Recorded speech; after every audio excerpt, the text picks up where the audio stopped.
Mesdames et messieurs les participants, quelque chose se passe ici à la Manouba.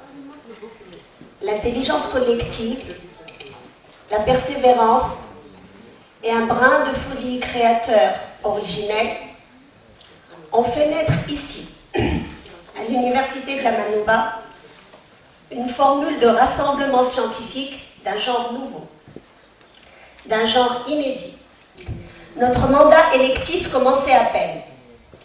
Pour une équipe portée par ses pairs à la tête d'une des universités tunisiennes après la Révolution, la question du rôle d'une université en matière de promotion de recherche scientifique se posait avec force.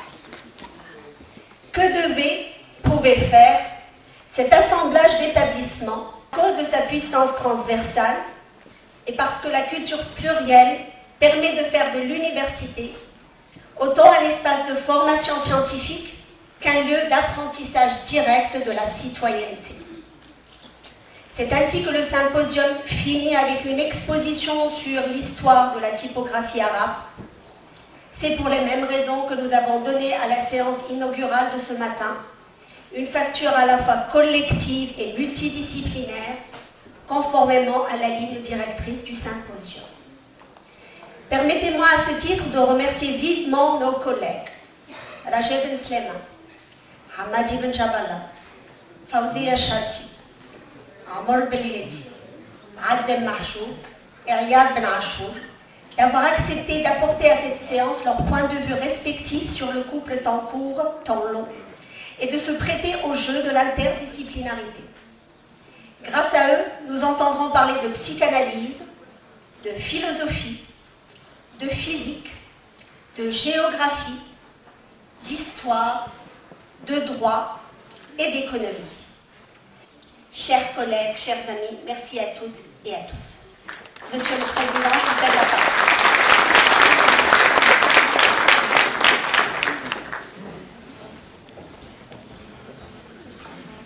ضيوفنا المباشرين، زميلاتي زملائي، طلبتنا المتميزين المتألقين، يسعدني في هذه الكلمة أن أرحب بكم جميعا وأن أعبر عن ابتهاجي بصفتي باحثا أولا ثم رئيسا الجامعة لبلوغ هذا الملتقى سنته الخامسة. وهذا أمر ليس بالهين، لأننا نعرف أن الحديث في أوساطنا عن تضافر الاختصاصات وتفاعلها حديث سهل، ولكن تحويله إلى ملتقيات حقيقية وأعمال منجزة أمر صعب جدا، بحكم سبب بسيط جدا، هو أن مؤسسات وجدت قبل الجامعة، في حين أن في كل المنظومات الدولية للتعليم العالي الجامعة هي الأساس. إذن هذا قدرنا، وعلينا أن ننتقل من الانغلاق على الأقسام فالمؤسسات إلى فتح كل هذا بعضها على بعض من أجل جامعة حقيقية ومن أجل جامعة منتجة بهذا التهجين، بهذا المزج، بهذا التداخل، منتجة لمعارف جديدة. Madame la vice-présidente de l'université, Monsieur le secrétaire général de l'université de la Manouba, chers invités venus de loin, chers collègues, chers étudiants et doctorants, mesdames et messieurs, je suis ravie et honorée de participer à ce 5e symposium de l'université de la Manouba, qui est un dialogue interdisciplinaire, comme l'a bien montré Jahen, entre historiens, philosophes, physiciens, économistes, juristes, etc., mais qui est aussi une rencontre singulière, je le confirme, tout à fait singulière entre les seniors et les juniors.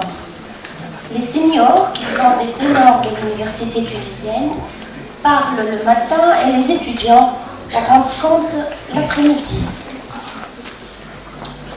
Plusieurs ateliers seront par la suite consacrés aux étudiants durant ce symposium.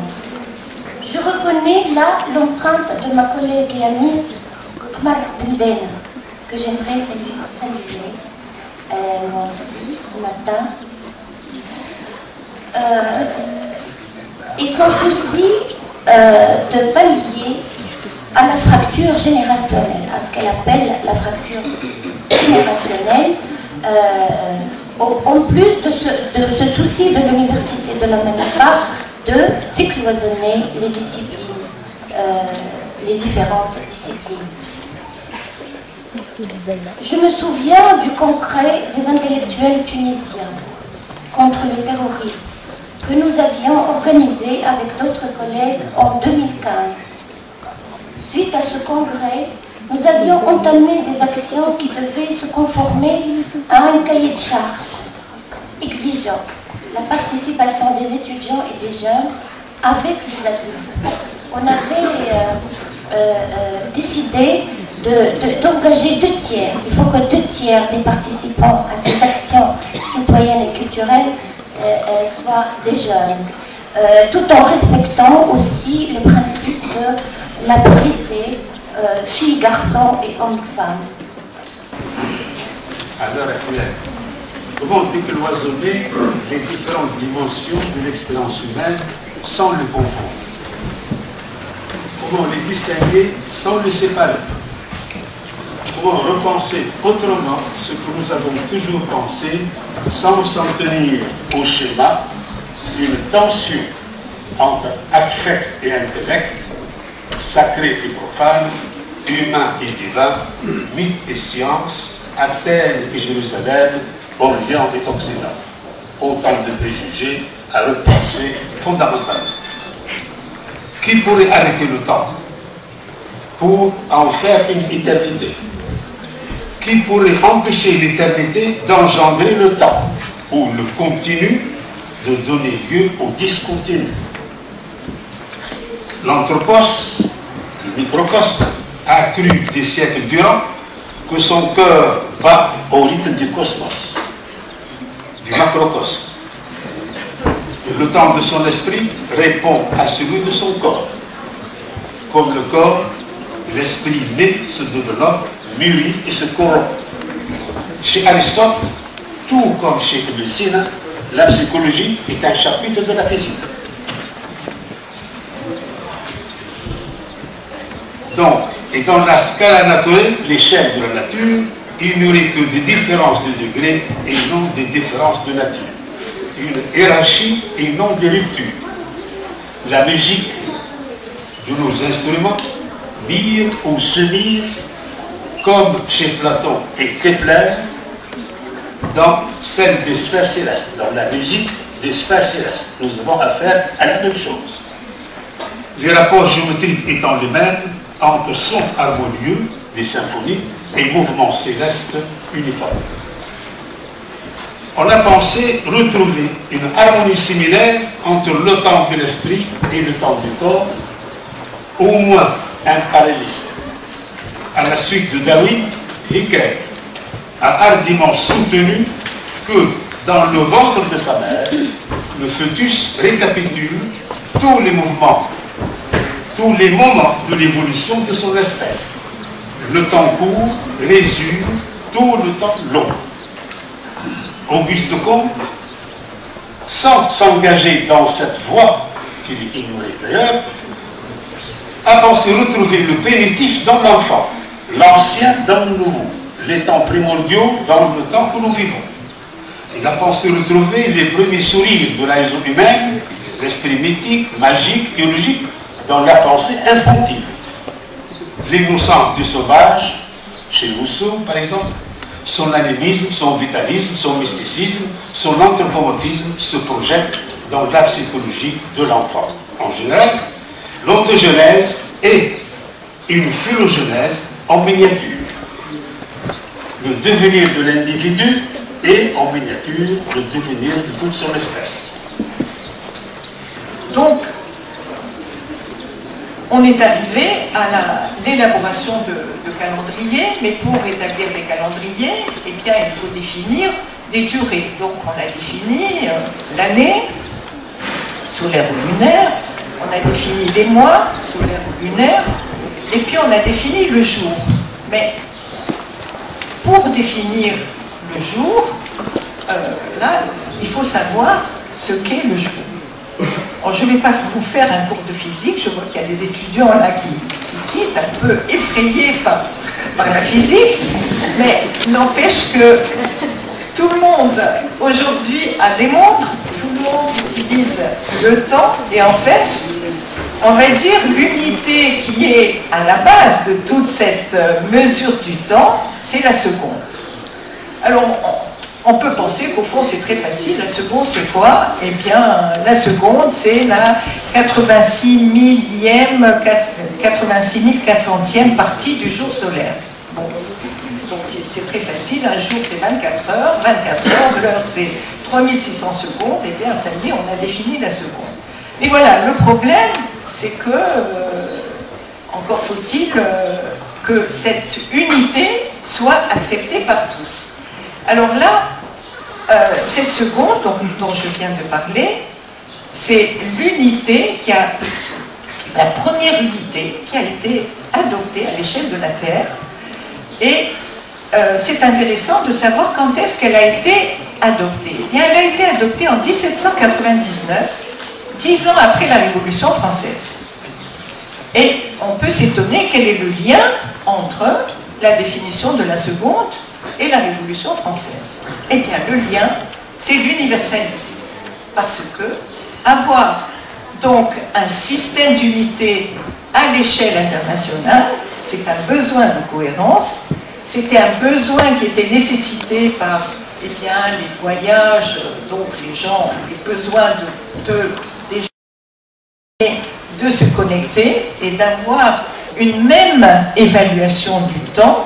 Et donc, à cette époque-là, donc au moment de la Révolution française, a été décidé de mettre en œuvre un système cohérent. Et je vais vous lire donc un extrait du décret de l'Assemblée constituante française du 26 mars 1791 pour définir le système métrique, donc avoir un système cohérent. Pour parvenir à établir l'uniformité des poids et mesures, il est nécessaire de fixer une unité de mesure naturelle et invariable. Le seul moyen d'étendre cette uniformité aux nations étrangères est de les engager à convenir d'un système de mesure et de les engager à convenir d'un système de mesure et de choisir une unité qui ne renferme rien d'arbitraire ni de particulier à la situation d'aucun peuple sur le globe. Fin de citation. Donc vous voyez que le désir d'universalité eh bien, s'étendait aussi au domaine de la science. Alors cette définition de la seconde, donc, qui a été mise en place en 1799, est restée jusqu'en 1960.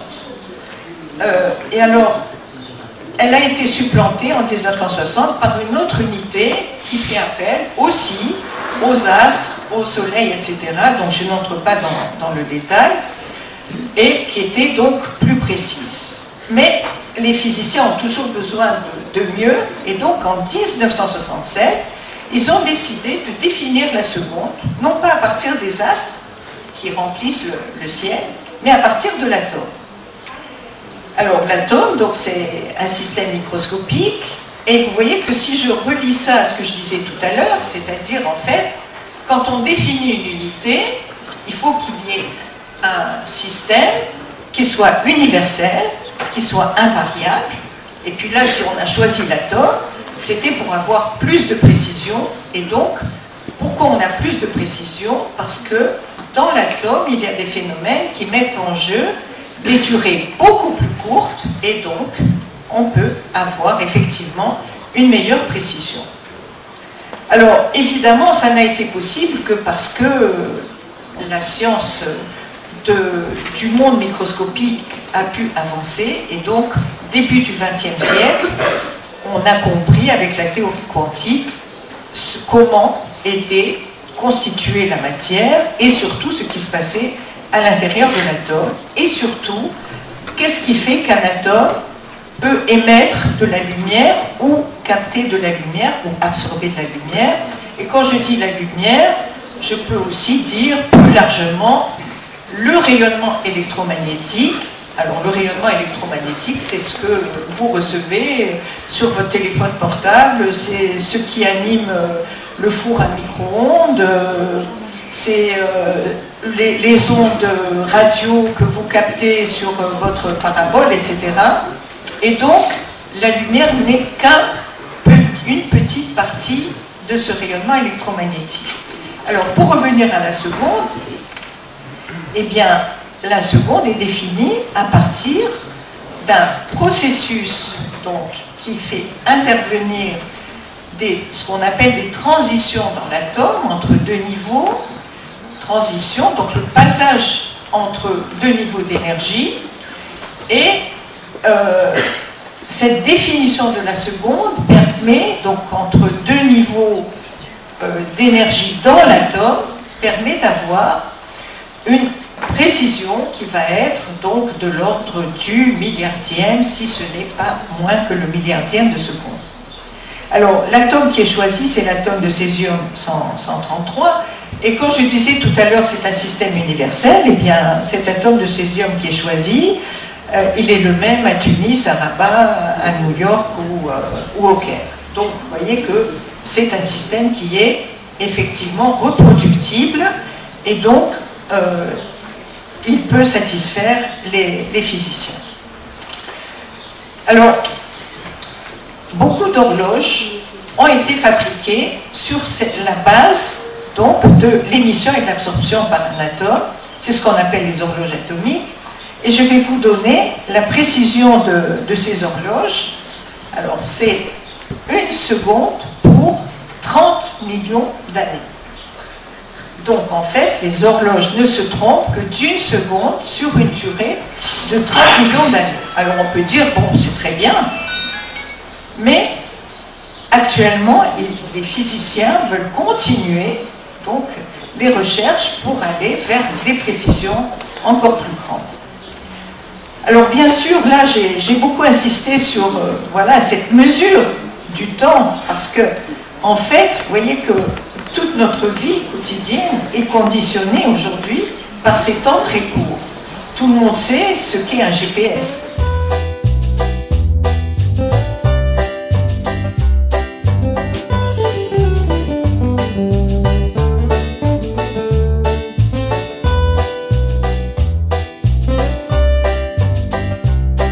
L'histoire était présente dans toutes les interventions. Le temps était partout, mais nous n'avons pas donné la parole à un historien en titre. Nous avons préféré consacrer une séance entière à l'histoire et vous en êtes l'acteur central, à la fois la vedette et point de repère. Vous êtes historien et le binôme temps court, temps long vous est familier. Dans votre travail d'enseignant, dans vos recherches comme dans vos interventions d'intellectuels, vous avez eu à traiter ce couple sous différents angles. Vous êtes aujourd'hui entouré par des lecteurs connaisseurs de vos écrits. Nous leur avons demandé de nous aider à mieux connaître vos idées, votre conception et votre usage de la notion de temps. Merci à Hayat Amemou, Hicham Abtsmat, Eric Vallée, Khaled Kchir, Joussaina Ben Hassin et Salwa Haj Salah. Merci d'avoir accepté cette formule pédagogique qui est destinée à nous rapprocher de votre œuvre, à y retourner, à la lire ou à la relire. Nous avons exposé vos ouvrages pour donner envie à nos étudiantes et nos étudiants de les consulter. Merci à la Faculté des Lettres, des Arts et des Humanités et à son doyen, Habib Razdarli, et à ses bibliothécaires de nous avoir prêté leur concours pour cette exposition. Merci à tous les présents d'être là pour découvrir, redécouvrir l'un de nos penseurs les plus importants. Sans trop tarder, je passe la parole à Madame Hayat Amemou qui va ouvrir le débat en vous présentant l'œuvre de Sidi Hichem Jaïd. Merci. D'une manière un peu sommaire pour laisser le temps pour tous ceux qui sont à côté de moi, à gauche ou à droite, de présenter quelques idées ou quelques ouvrages de sa grande œuvre. Donc nous sommes ravis de rencontrer aujourd'hui le grand professeur Hicham Jaïd, grand historien et penseur tunisien. Je ne veux pas dire qu'il est islamologue comme je trouve ça dans beaucoup d'écrits qui ont fait la biographie de Hicham. Donc pour moi, il est historien et penseur qui a marqué par ses nombreux écrits le monde arabe et occidental. Je veux me concentrer sur les livres. Donc les livres, il y a 9 livres. Le premier s'intitule La personnalité et le devenir arabo-islamique, qui a été édité à Paris, le Seuil, collection Esprit, 1974. Il a été traduit en arabe, Fidal Talia. Le deuxième, c'est l'Europe et l'Islam. Il a été édité aussi à Paris, le Seuil, 1978, collection Esprit, 178 pages. Le premier, c'est 300 pages. Il a été aussi traduit en arabe par Dar Talia. Al-Koufa, naissance de la ville islamique, édité à Paris, Maisonneuve et la Rose, collection Islam d'hier et d'aujourd'hui, 1986, 340 pages, traduit aussi en arabe.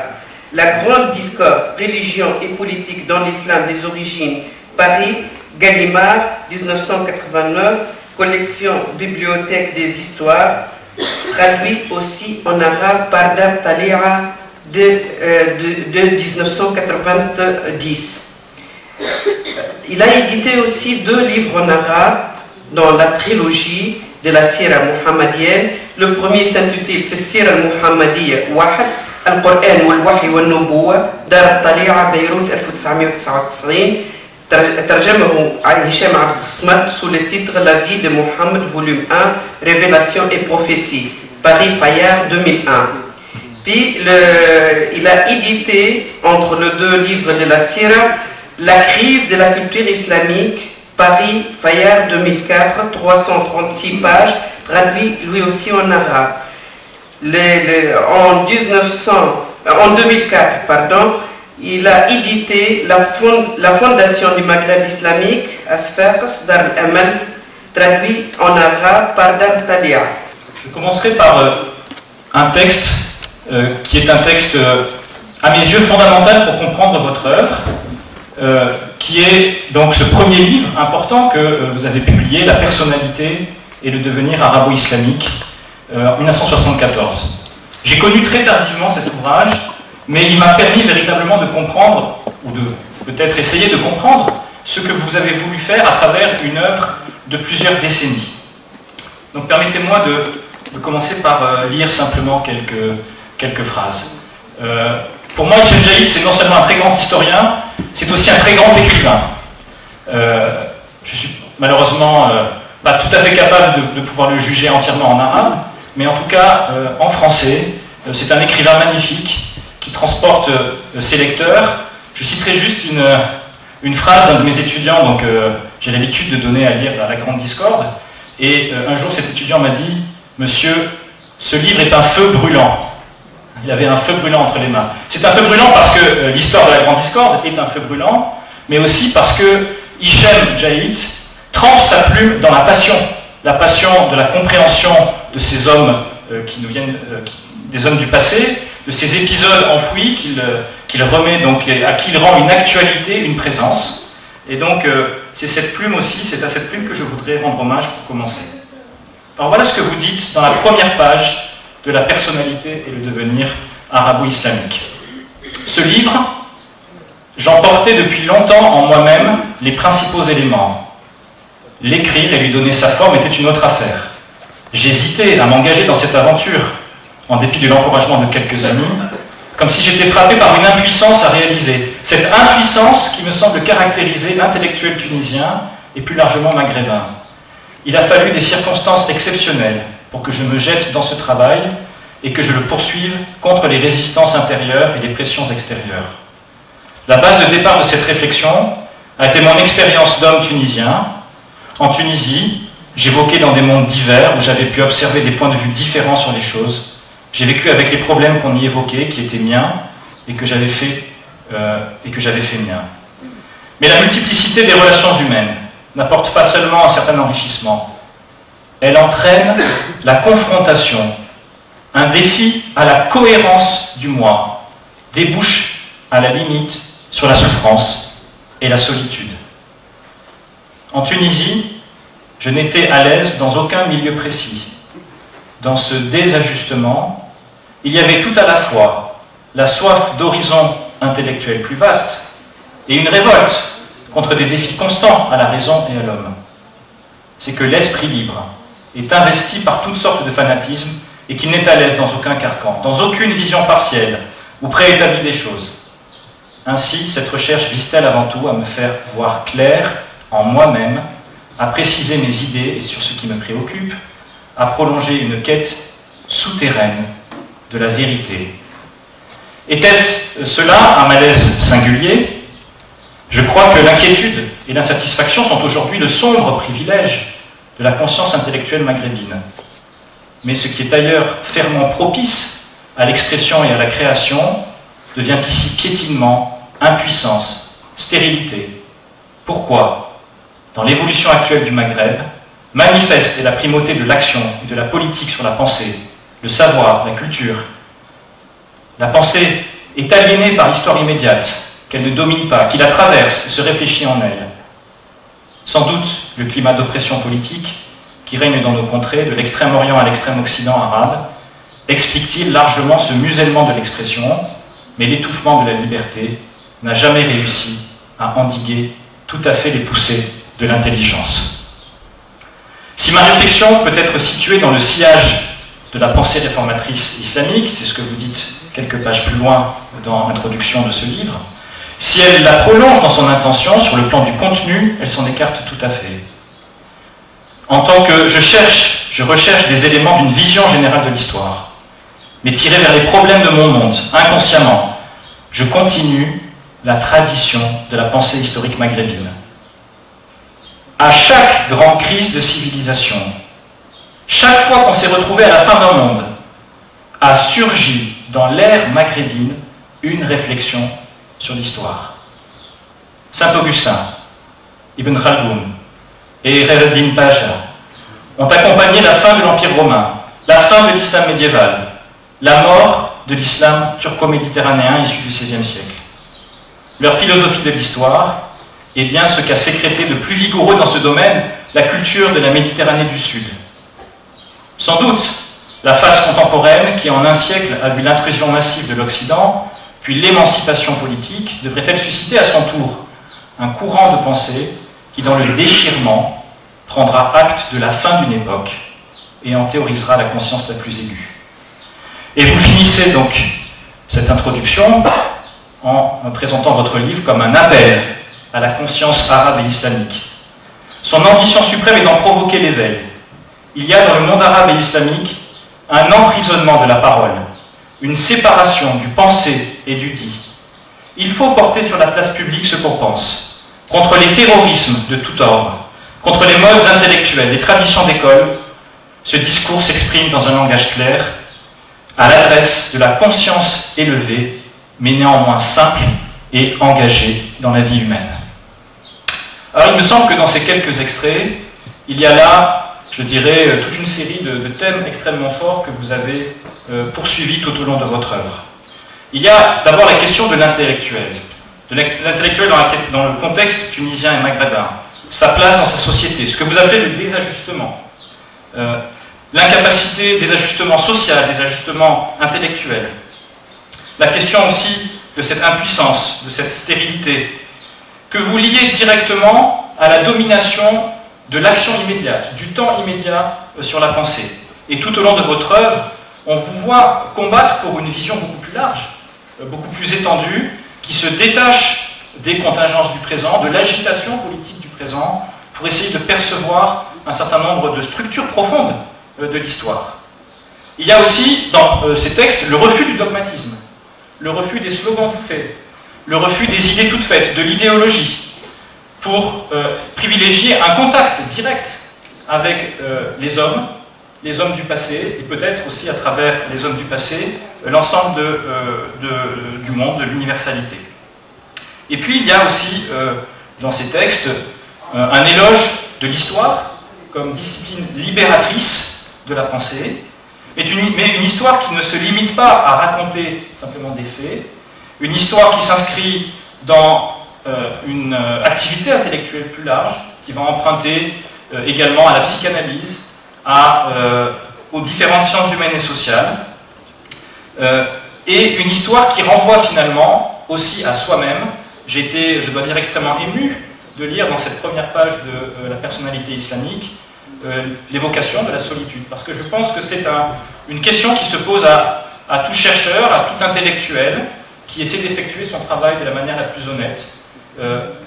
Essayer de comprendre les autres, c'est d'abord essayer de se comprendre soi-même, comme vous le dites dans votre introduction, essayer de faire le clair avec tout cela. Donc voilà, je voudrais commencer peut-être ce dialogue, cette discussion, avec une question sur la place de ce livre, La personnalité et le devenir arabo-islamique, dans votre œuvre.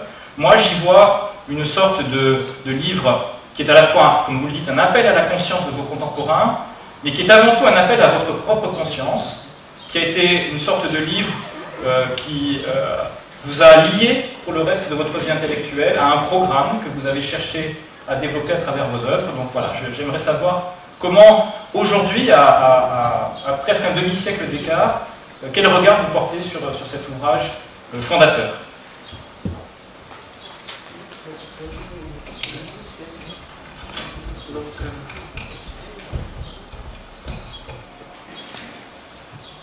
Ça marche, hein? Merci, Monsieur Vallée, de ce que vous avez dit. Et en lisant cette introduction, je reconnais ce que j'ai écrit. Mais comme il y a très longtemps que je n'ai pas ouvert ce livre, je me suis occupé d'autre chose. Ce livre, cette introduction en tout cas, exprimait ce que j'étais à cette époque et ce que je suis resté en réalité. والآن قدم هشام جعيد حلا بالنسبة إلى ما دون قبل 100 سنة. فسؤالي ماذا سنفعل بالشفوي وبكل ما دون بعد 100 سنة؟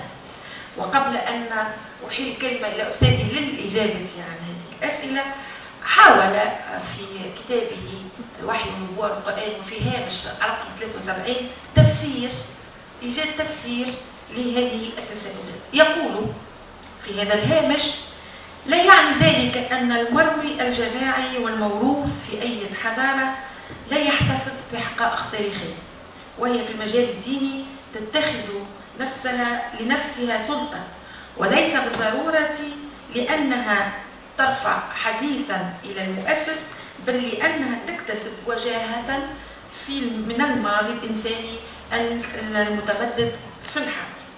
ويقول في خصوص الأحاديث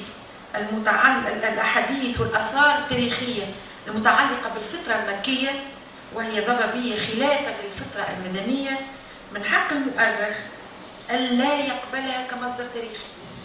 ويظهر من التحليل أن كل المصادر القديمة، سواء سيرة ابن هشام أو طبقات ابن سعد أو تاريخ الطبري أو صحيح البخاري، آخذة عن الأصل والمنبع نفسه. هذا الكلام لي هشام جعيد. Et donc, je lui dis, je me suis confié à Hicham en disant, c'est quand même pas évident de traduire, j'avais vraiment des scrupules et quelques peurs, je dois dire. Et il m'a dit pourquoi? Parce que je lui ai dit, on ne peut pas traduire facilement l'auteur de la Grande Discorde. Parce que je suis effectivement un grand lecteur de la Grande Discorde, pas uniquement, hein, j'ai quasiment tout lu de Hicham, pour des raisons universitaires, mais aussi comme amateur. Je suis pas aussi boulimique que Hicham en matière de lecture, mais enfin j'avais quelques références et la Grande Discorde fait vraiment partie des ouvrages fétiches pour les étudiants que nous étions et pour le lecteur que je reste encore. Donc c'était pas évident de traduire, parce que Hicham a été traduit longtemps, plusieurs fois, mais vers l'arabe plutôt, puisqu'il a écrit l'essentiel de son œuvre en français. Mais comment peut-on être traducteur de Ja'id vers le français. L'auteur de la personnalité, l'auteur de la grande discorde et quantité d'autres écrits, et l'auteur qui est trois choses au moins, qui est à la fois un penseur, donc il y a une réflexion assez qu'il faut essayer de suivre et de comprendre. Il y a un problème d'intelligibilité, comme il disait tout de suite. Il y a un écrivain de talent, parce que je considère que autant dans la personnalité, il y avait en Subodoré déjà ce talent, mais l'épanouissement véritable, c'est avec la grande discorde, pour moi au moins. Et puis c'est un historien professionnel et un grand. Donc c'était pas tout à fait évident de tenter l'aventure. C'est pas par flagornerie que je dis ça, c'est vraiment tel que j'ai vécu les choses. Il fallait, mais bon, c'était quand même avec exaltant. Il y avait quelque chose de rassurant. Quelque chose de rassurant, c'est que je savais que j'allais être corrigé après coup par un orfèvre en matière d'écriture, donc pour les contresens éventuels et pour la forme, je n'avais pas à m'inquiéter. Il m'est même arrivé parfois de céder à quelques fantaisies. J'étais toujours ramené à l'ordre vers une écriture plus sobre, plus exacte, plus précise. C'était aussi une leçon pour moi. C'est un grand honneur aussi de m'adresser à vous en public. Donc, je vous dirais, cher maître, je commencerai par relever votre modestie. Contrairement à ce que beaucoup disent de vous, votre modestie, votre humilité de savoir lorsqu'on s'adresse à vous pour vous poser des questions sur un point d'histoire. À propos du thème de notre réunion aujourd'hui, temps long, temps court, moi j'ai une hypothèse que je vais essayer de développer très vite en quelques phrases. Si cher, vous avez commencé par aborder l'histoire de l'islam et de l'humanité en fait dans une dimension, dans une échelle assez large, le temps long, à partir d'un essai. Effectivement, la personnalité et le devenir islamique, puis l'Europe et l'islam, ce sont des interrogations sur le temps long. Et c'est une appréhension du temps long d'un intellectuel tunisien, arabe, musulman de culture. Vous faites très bien cette distinction. Vous parlez dans la crise de la culture islamique, vous parlez de la souffrance et de la crise de conscience des musulmans de culture et des musulmans croyants. Et en fait, votre livre est venu comme réponse à cette souffrance. Vous n'arrêtez pas de parler de souffrance et dans votre vécu et face aux sources, face aux fondements de l'islam que vous avez essayé de décrypter, vous êtes toujours dans une inquiétude, dans une souffrance, la souffrance de l'humaniste, du chercheur qui veut comprendre. Et donc, à partir je développe le reste de mon hypothèse, commencer par le temps long, en 1974, il y a à peu près 40 ans, pour remonter le temps. En fait, votre thèse consacrée à Koufa, il semblerait que vous avez un projet sur Kérouan. Je vous pose une question là-dessus. Est-ce que c'est vrai que vous avez essayé de travailler sur Kérouan à un moment, au début des années 60, puis vous y avez renoncé? Vous vous consacrez à Koufa, et Koufa qui n'est pas n'importe quelle ville, qui a été une capitale pendant un très court moment, mais qui a été le foyer de l'émergence de la culture arabe et islamique au 1er et 2e siècle, et qui deviendra le foyer de l'opposition, disons. Puis à partir de Koufa, vous êtes donc vous vous installez dans le temps court et vous remontez le temps. Vous remontez le temps pour aborder la grande histoire, pour comprendre la crise sociale, politique et culturelle qui va déchirer la communauté de l'islam, qui va se scinder en groupes politiques. Et dans ce livre, vous partez toujours de l'événement. Vous avez une manière de décrypter les événements en dehors de tout ce qui a été écrit comme théorie ou comme fondement de ce qu'on appellera par la suite les rites ou les partis politiques. Vous partez toujours de l'événement pour l'interroger. Et là, on sent que vous terminez l'ouvrage et vous n'êtes pas satisfait.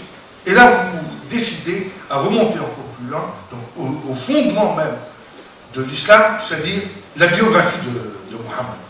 Mohammed, que vous abordez dans une trilogie, 3 livres sur ce prophète, et vous arrivez même à remettre en question son nom. Vous dites qu'il ne s'appelait pas Mohammed, mais Osam, et là vous développez de très beaux paragraphes sur où sont des démonstrations de lecture des sources de l'époque. Et c'était une très belle réponse à une question posée par Jacques Litchel dans un article paru dans les début des années 80, où elle parlait de l'impossible biographie de Mohammed. Et vous répondez là que une biographie de Mohammed était encore possible, et vous l'abordez d'une manière très détaillée et très fine. Et dès le départ, vous abordez en fait l'histoire des religions et vous démontrez que l'islam, le message de l'islam est vient dans la lignée des religions qui l'ont précédé dans la culture de l'époque. Donc, c'est ça mon côté. Du temps long, vous arrivez aux événements au temps extrêmement court, c'est-à-dire à la dimension humaine du temps. Permettez-moi enfin, pour ne pas être très long, de vous poser une question pour avoir votre avis sur un problème que vous avez abordé à travers pratiquement toutes les œuvres, c'est le temps long, universel dans le Coran, le temps absolu, où il est plutôt, dans le Coran, il est plutôt question du passé des peuples et de l'avenir de l'homme. Par contre, le présent de Mohammed, qui est messager du Wahy, il y a très peu il n'y a que quelques allusions. Il y a la sourate Mohammed, le mythe de la grotte, vous le mettez en question, avec preuve à l'appui, pour vous, la grotte Ra n'a pas existé. Et vous le démontrez. Donc, entre ce temps long, ce temps absolu, et le temps extrêmement court, le temps de l'énonciation, le temps du Wahy qui a duré plus ou moins 20 ans. Et quel est votre avis sur ces deux dimensions qui traversent le Coran? Voilà. J'ai écrit dans le livre sur le cours sur le temps du Coran, en abordant la vie arabe du pré-islam, l'anté-islam, et sur la mythologie arabe, etc. Mais pour moi, le temps long et le temps court, c'est un concept récent pour ce qui est du domaine historique. Je ne parle pas de la philosophie qui c'est depuis toujours, depuis Aristote, intéressé au temps, et même avant peut-être.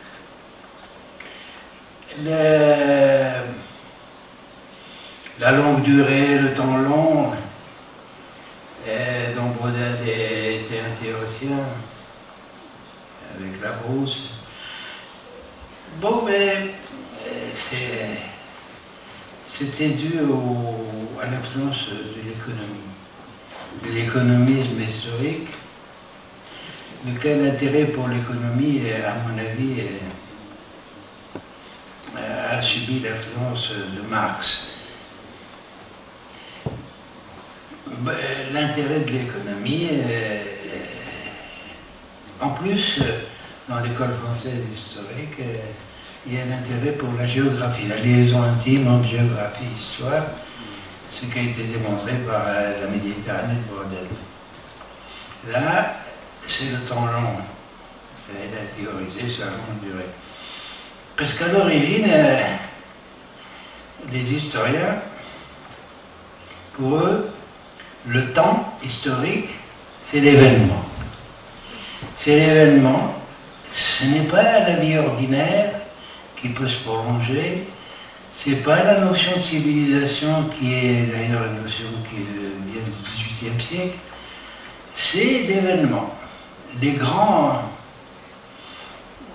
historiens qui sont des analystes avant tout, ils dissèquent le temps, ce qui a rempli le temps par l'événement. Des événements qui leur semblent quand même pas ordinaires dans la vie. Autrement, toute la vie humaine est événement. Quand on sort d'ici pour aller à Tunis, c'est un événement pour la personne, etc. Mais pour l'historien, un événement significatif. Et ils se ressemblent tous là, dans toutes les civilisations. Ils se ressemblent tous dans toutes les civilisations. Les trois grands analystes de grandes civilisations sont ceux Matsien pour la Chine, sans lequel on ne connaîtrait pas grand-chose sur la Chine ancienne. Son Tite-Live pour l'histoire romaine, malheureusement nous avons perdu sur 7 siècles, ces annales de Tite-Live, nous avons perdu ce qui est entre 165 et 27 avant Jésus-Christ, c'est-à-dire tout le grand siècle, le premier siècle avant Jésus-Christ, des grandes luttes politiques. Il est perdu maintenant, mais il a dû être connu. Par ailleurs, l'islam, depuis le 19e siècle, depuis avant, a été perçu avant tout comme religion. Alors, ce qui a intéressé les meilleurs, c'est d'exposer des structures de la religion islamique, le hadith, le dogme, le soufisme, ceci, etc. Et non pas le droit, non pas l'histoire telle que ma génération l'a apprise de ses maîtres, c'est-à-dire la société. Aussi, on parle de religion, d'interaction entre la société du fondateur de la religion ou l'autre et la religion elle-même et les influences qu'elle a subies. Et comment elle a pu pénétrer le monde social. Et ce monde social, il fallait l'étudier. Par quoi? Par une anthropologie historique. C'est des choses récentes, ça, nouvelles dans le domaine historique. J'en ai parlé tant et plus. Pour ce qui est du monde arabe actuel,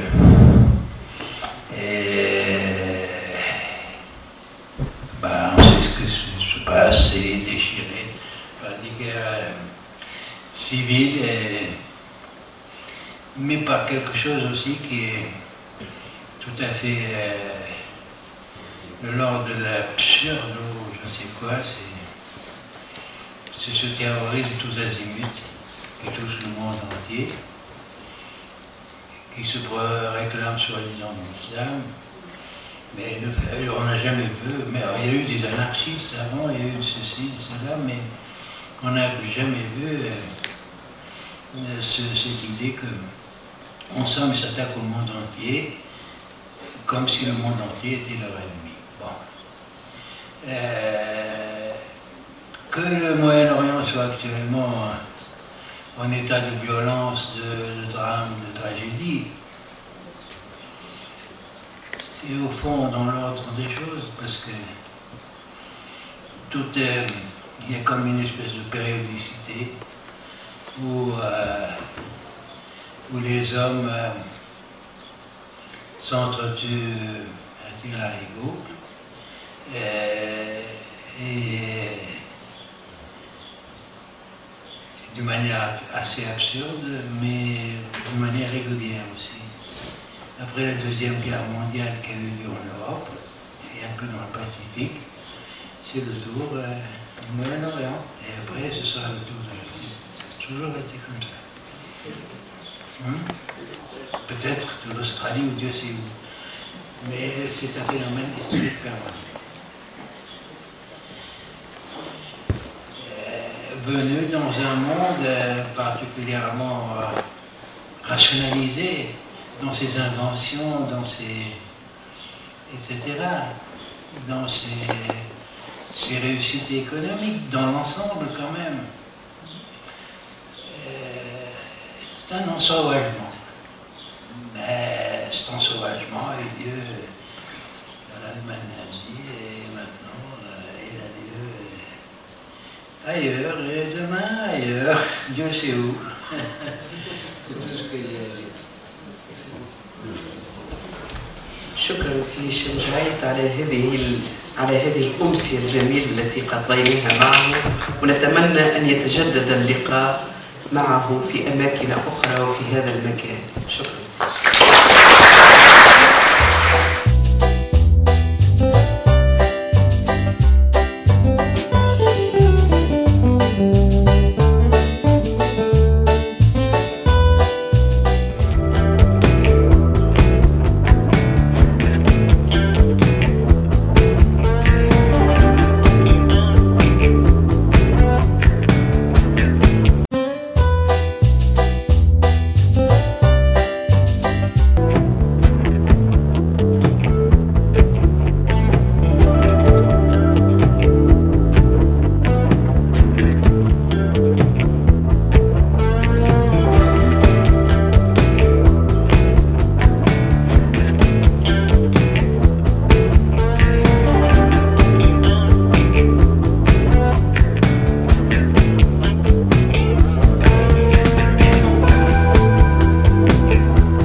Thank you.